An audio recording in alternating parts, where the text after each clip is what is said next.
Hi and welcome back to my channel again. This is September's question and answer video where I get to answer some of the burning questions you've left me in the comments. So let's get into this.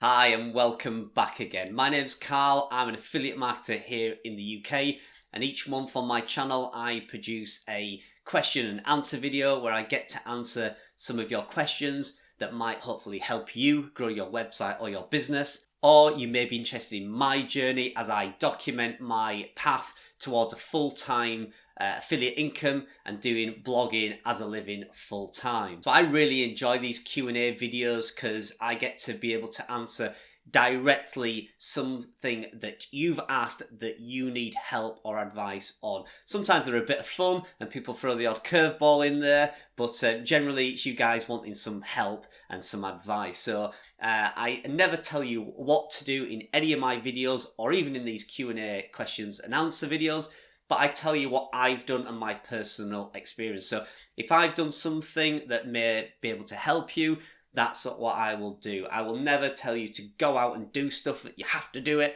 I don't give advice like that. This is just my journey that's been documented through YouTube.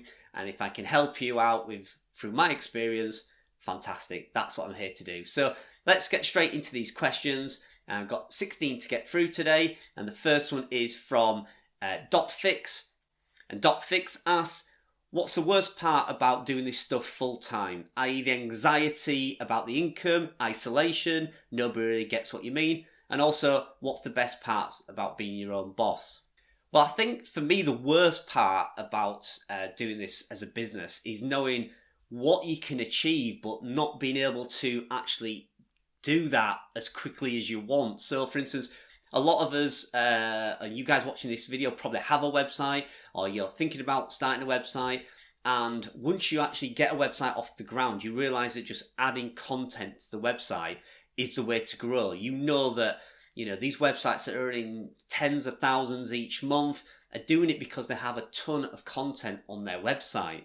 And I know that once you get your website off the ground and it starts ranking in Google, all you need to do is start adding good, well-written pieces of content to your site and it will grow. It's kind of like money in the bank. It's literally every time you post a piece of content to your website, you know it's going to get traffic and it's going to earn you money.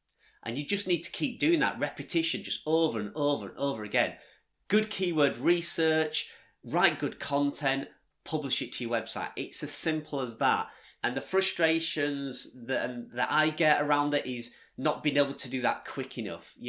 I have a really good income coming in now from affiliate marketing, but I'm still not at the point where I can publish 100, 200, 300 articles a month, and you guys won't be there as well probably. It's just, you're lucky if sometimes you can get one article a week up, whether you're outsourcing that. I currently use Buy Sell Text and my own writers, and Buy Sell Text has been producing some great pieces of content. And I'd love to just say to them, here's an order for 50 articles, put them on my website this month. And I know my website would just rocket in traffic and rocket in income. But obviously we don't have the funds to be able to do that. So it's a slow and often painful process building your website up. And that's the frustrations I get, that I want to get there quicker than I possibly can. And what's the best parts about it? Literally being able to work when you want, as often as you want. There's often days where I look outside and think, yep, sun's shining, I'm off to play golf, and I just go. And I know that when I come back, my income will be the same as it was, the previous weeks. It won't have dropped off because I've gone to play golf. It remains the same. So I'm very flexible at when I can work. If one of my children's poorly or sick or anything, I can just take the day off to look after them. There's no issues. It's not like I'm going to lose a day's pay or anything. It works really well. This morning, for instance, I didn't really do too much over the last few days. And this morning I thought, my income isn't growing. How am I going to do this month? You know what I mean? And then I woke up and found I'd done $250 last night while I slept. So that's fantastic. I mean, what business do you know that you can do that? So that is the best part about it, being able to be flexible and knowing that anything crops up in life, you can just take time out to deal with that or enjoy yourself, and your income won't drop. So that's the good points and the bad points about blogging. Any job is going to have good and bad points, but thankfully I think in affiliate marketing and blogging in particular, the good points definitely outweigh the bad points. And the next question we've got on the list is from Vince S. And Vince says, where do I put my FTC disclaimer and my Amazon disclaimer on my blog post? Now this is a really good question, Vince, because I've been doing it as a text message, as basically a line of text at the top of every single post that I have on my website. I've also had it in the footer as a text message, so as my disclaimer in text form, and I've also had it in the sidebar, making sure I'm covered on every single angle. Now, it was only when I spoke to a specialist SEO guy, a gentleman from SEO Conspiracy called Laurent, and he said to me, why have you got that disclaimer as text? That will possibly count as words that can be ranked, and also could be technically classed as duplicate content because it's just as a text format on every single page and homepage that I've got. So I said, okay, what do I do then? And he said, turn it into an image. So just literally get that disclaimer in a 500 by 500 box on Canva, something like that. I use Canva Pro. And by the way, any of these tools that I mentioned, there will be links below in the description. And if you use them, they probably will be affiliate links, and I'll earn a commission, so thank you for doing that. But I just wanted to say, I use Canva Pro, and I created a 500 by 500 box that I just put the Amazon disclaimer in the box, and then I added it to my homepage, footer, my sidebar, and as my header as an image. That way there's no risk of it being classed as duplicate content or being indexed as a post, because I did find a couple of my posts when they were showing up in Google was being ranked, but the meta description was the FTC, it was the Amazon disclaimer. It was actually showing the first line of content, which was my Amazon disclaimer, as my meta description. So hence the reason I now use images. So put your words exactly like you would, but put it in an image, and then add the square image at the bottom of your footer, put one in your sidebar, and then you might want a 700 by 20 by 90 banner across the top of your website, so that as soon as somebody lands on that website, the first thing they see is the disclaimer, so you're all covered, and then they see the content, but that disclaimer will not be indexed, or will not show up as your meta description or anything like that. So really good question that, Vince, and I hope that's helped you out. And the next question we've got is from Barry, and Barry says, hi Carl, how do you keep track of everything when you're hiring many writers? So Barry, I think may know that I have a team of 7 writers, and it's quite difficult to keep a track of them all. So if you're growing, your business is growing, you're starting to outsource content to your writers, and then you need to keep a track of who's got what article, how many words have you told them to write, when's the deadline for the article, etc. Now, I have fallen foul to that, and I have sent the same article to a couple of writers, and I've ended up having to pay 2 writers for the same article, which isn't good. So there are tools that you can use like ClickUp, and there's a few others that will organize your day, and it'll organize your writers. So it's like an online calendar where you can put the content to a certain writer, then when they've done it, they click it's done, it's in draft, and then you go in and review it, then you click green, and you can use tools like that, or you can simply just keep a spreadsheet, or pen and paper, just get a notepad and just literally write a page for every writer. So you could go Michelle, 500 words on tropical fish, and issued date, deadline given, and then obviously they will email it back to you, or they'll put it directly on your website, and then when you're happy with it, you just cross it out and pay it. I assign all my jobs to my writers on a Monday, so I try and get them all back before Monday, all published and done, and then I know on a Monday I need to pay them all. I insist that they all send me an invoice so I know exactly what the word count is, and I can instantly then pay it through the invoice through PayPal. So that's how I keep track of the payments. I've got a record on PayPal. But yeah, there's 3 methods you can use. You can use an online tool that will probably be a paid tool. You can create a spreadsheet, which is what I currently use, a spreadsheet, or you can just create a diary and just write every day in a diary what you've assigned them, what you've got back, and if it's paid or not, and just cross it out when you've finished. Then you can always keep that diary and then you've got a manual copy of what you've got. But I find just a good spreadsheet with a lot of colour columns that say issued, date issued, expected word count, expected delivery date, published, paid, etc. It's really easy to kind of knock up a spreadsheet and keep track of it that way. And the next question I've got is from Bigbadwolfeinc, I think that is. And they say, "Hi Carl, how do you go about changing titles? My CTR crashed with some articles and I think the culprit was in the title. Do I delete the page completely or just straight up change the title without changing the URL?" Okay, so you've got to be really careful if you change your title on your URL. So if you change your URL, you're going to have to redirect the old page over to your new URL. But if it's just a case of changing the title, I find that you can change a certain amount of the title without it affecting your URL. So you can change, so let's say you've got an article that says Best Goldfish Bull 2020. Well, then in 2021, you can go into that title and delete the 2020 and change it to 2021 and click update, and it really shouldn't have any effect whatsoever. You won't have to redirect any pages, you won't get any error messages or anything like that. I do play around my titles quite a bit, but just be warned, if you take too much of that title off, often then you will have to change the URL and it will show up a 404 error or something like that if you mess about with it too much. But if you've had an issue where you think it's within that title, it's very difficult to say whether you should write the entire article all over again and just delete it. I don't see any reason why you would have to do that unless you've got some malware on it, something like that. But otherwise, just if it's a case of changing your title, yeah, change it, but only a certain percentage of it before you might have to redirect it because you've affected the URL. So I hope that helps you out. I'm not too sure what your issue is and why it would just be in the title. But if you want to reach out to me, give me a bit more information, then send me an email or pop another comment on one of my videos, and I'll see if I can dig deeper into it and help you out a little bit further with that one. And the next question we've got is from Ashwin Joy, a regular commenter on my channel. Thank you very much, Ashwin. I really appreciate that.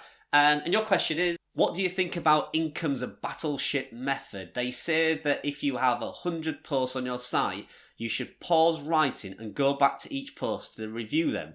Do you think this is a good strategy? How often do you review articles and update them? Okay, so to answer that, I absolutely love Income School. I love Ricky and Jim. They're fantastic guys. I know them personally. And on this one, I disagree. Why stop at 100 posts and pause and wait? What that's suggesting is that you've written 100 articles and that a lot of them are not doing very well, so you need to go back in and optimize them and try to get them to do better. So I think it's going to depend on the results of those 100 articles. I mean, if you publish 100 articles and they're all getting over 100, 150 visits a month per article, then I'd leave it and just carry on writing articles. Why stop at 100? The majority of my bigger sites now have got 300, 400 articles on, and I'm not stopping, just continue writing. Now, I totally get the point about reviewing and revamping old content that's not doing very well. Absolutely. And each month I try and get through around 10 or 20 articles that I'll look in Google Analytics, and if over the past 30 days they've not done more than 100 visits a month, I will look at revamping it. Maybe change the title very slightly, maybe add an extra few paragraphs, maybe take some fluff out of the article and just try and optimize it a bit better, re-index it, and then see next month if that's improved it. If it has, then fine, leave it. But I never stop producing content. So I don't get to 100 and then just review my old posts. Carry on writing. Some of the biggest websites out there have tens of thousands of articles. They don't just get to 1,000 articles and go, right, let's just stop and leave it and just look at us old posts. No, they just continue to publish article after article after article. And that's what I advise everybody to do. Never stop writing content. And that's what I advise people to do. Never stop writing content. Always produce content. But I agree, keep an eye on your old ones. And if they're not working, improve them. See if you can optimize them a little bit better. And the next question we have, again, is from Vincent S. So thank you, Vincent, for leaving me a few comments. I really appreciate that. And your question is, in your opinion, what gets more sales on affiliate sites? Is it better to create product reviews or comparisons, or create pillar content and place the affiliate links naturally within the blog content? Now, that's a really good question, Vincent. And the only way of finding that out and answering that is to test. Split test, maybe write an article in a blog format, including the affiliate links within the content, and then maybe do a product review and split test and see, if blog A gets 1,000 visitors a month and the product review gets 1,000 blogs a month, which one's producing the most sales? There's no way of saying, this product will sell better if you put it in a blog. There is just no way. My personal method, I'm leaning more towards blogs and written content on the topic rather than the product, but then include the product links within the content. So rather than do a, best 3 pens for electronic engineers, I'd rather do something like what is the best pen for electronic engineers, and then write a blog post about, electronic engineers might need a plastic pen rather than a metal pen in case it passes current and they get electrocuted or something like that, and write an informative post and then say, the 3 pens we use are, and include them within the content, rather than saying, here's the top 10 pens, boof, and you just give them the top 10 pens. Well, they could have found that anyway. They could have just gone to Amazon and gone electronic engineer pens, So I'd rather produce an informative piece of information that then has the affiliate links within that.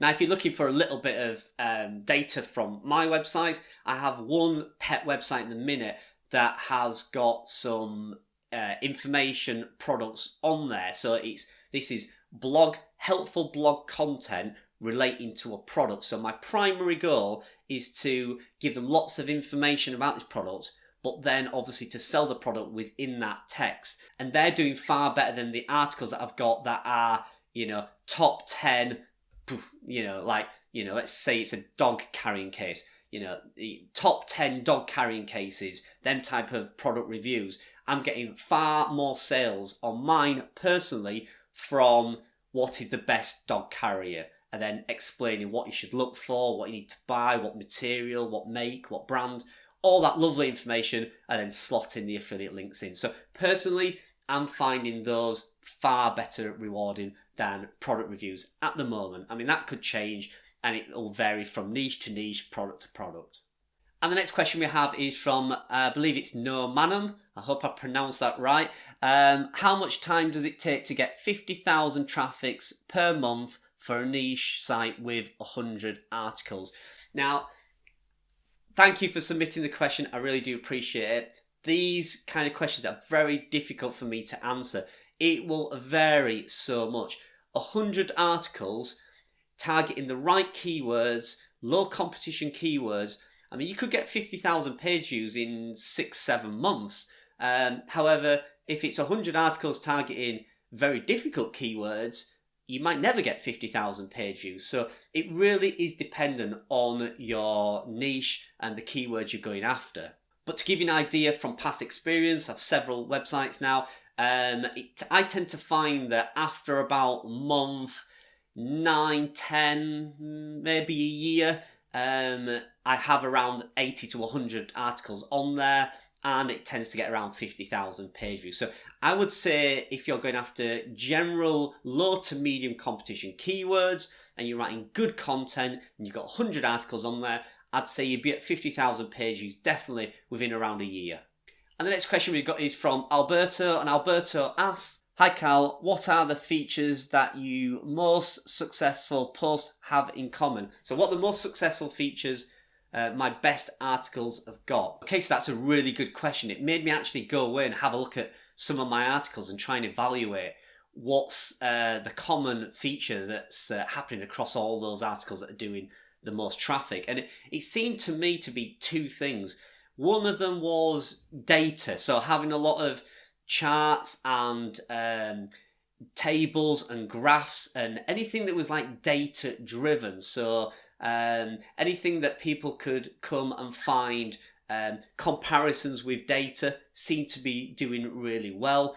And then the other thing seemed to be that it's questions that was answered very quickly within the first few paragraphs. So if it was a question, a very simple one to answer, maybe, what is the colour of grass? Then answering it very, very quickly seemed to be a common feature within it. Whereas some of my other articles, I had a look and I noticed that a lot of my other articles was answering the question, but not really specifically very quickly. It was all further down, or the whole article answered the question, but they didn't get the answer from the first few. So whether you want to call that the snippet or the optimized first paragraph, that seemed to be the common factor. So data, charts, graphs, anything like that, any data I could provide within the article seemed to be popular, and also the snippets answering the question as quickly as possible. So yeah, that seems to be the two overriding factors across all my most successful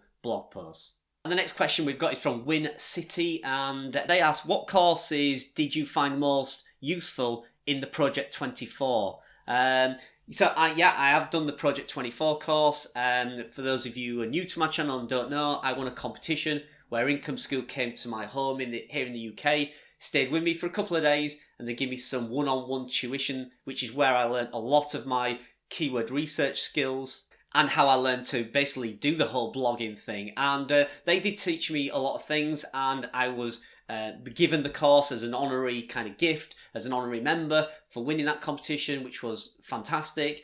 And to answer that, probably the most informative or the best parts of their course I got out of it was back in the day, kind of a year ago now, where it was all about optimizing for the snippets. So their snippet optimization and how you need to just simply nail the answer, nail the question as quickly as you can within the content.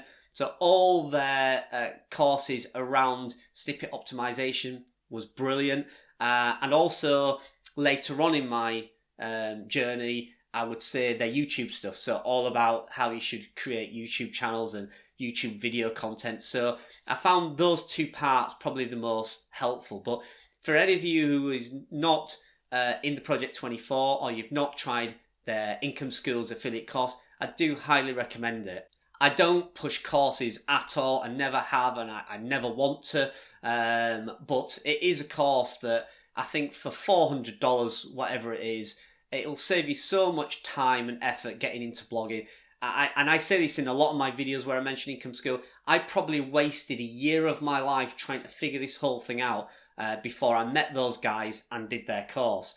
Would I have learnt it without them? Yes, absolutely. Would I be where I am now? Probably, but I'd have been there a year, maybe 18 months sooner than I am. So I will recommend it, and I do leave an affiliate link in the description below to Project 24 course. If you're new to blogging or affiliate marketing, I do recommend their course, and it is one that I will stick by and say that it certainly helped my career. Do you need a course to be successful? No. Will it help you? Yes. And another question from Nomanam, and Nomanam asks, how much does it take to gain traffic from Google search for a new website? Now, I think you mean by that how much blog posts maybe, or how much content do you need? With any new website, I truly believe there is a sandbox period. And the reason I say that, I've had several websites, and every single one of them, no matter how much content I've put on, has taken between 5 and 6 months to actually start to properly rank and be found within the SERP index. I never launch a website with less than 10 articles, so I tend to write 10 articles, publish it, and then just keep publishing as much content as I can. After 5 or 6 months, even if you just produce 10, you should start seeing those 10 appearing in the SERP index and climbing up the rankings. Obviously, by 5 or 6 months, if you've published 30 or 40 or even 50 articles, then you're doing really well and you should see a lot of traffic. Suddenly, everybody talks about that hockey stick effect. You should suddenly see your traffic monthly just go from a plateau for 4 or 5 months and then just start to go up. And then as long as you keep adding that content, that should continue to rise. But yeah, I believe in the Google Sandbox because it's happened on every single website I've ever published. I've never had a website that from day one, day one, I've wrote an article, I've hit published, searched in Google, oh, and it's there. It's just never happened to me. It's always taken 4, 5 months. I think the fastest is 3 months where I started to see that hockey stick, but it was when it hit 5 or 6 months did it really shoot up. So I would suggest writing 10 articles on a new website, hit publish, get them indexing, let Google crawl you, start finding your website, but then keep adding as much content as you can, and then by 5 or 6 months you should really start seeing some progress. And the final question from today is from Ashwin Joy, and Ashwin says, "Hi Carl, I'm a blogger from India. I have 3 sites, and for all 3 sites, the majority of the proportion of audience is from India, and hence the EPMV is very low. So that's his earnings through ads per 1,000 visitors. And I wanted to make a site or a niche that attracts an audience from countries like the UK, US, where the EPMV is ad revenue is higher. How can I find a good niche that targets audiences from these countries?" Well, the first thing I would be doing is making sure you have a VPN, so you have a server where you can target the country that you want to find a niche in, so that way you're getting some accurate data as in traffic and trends. I would search within something that you're interested in, maybe a hobby or something you know a little bit about.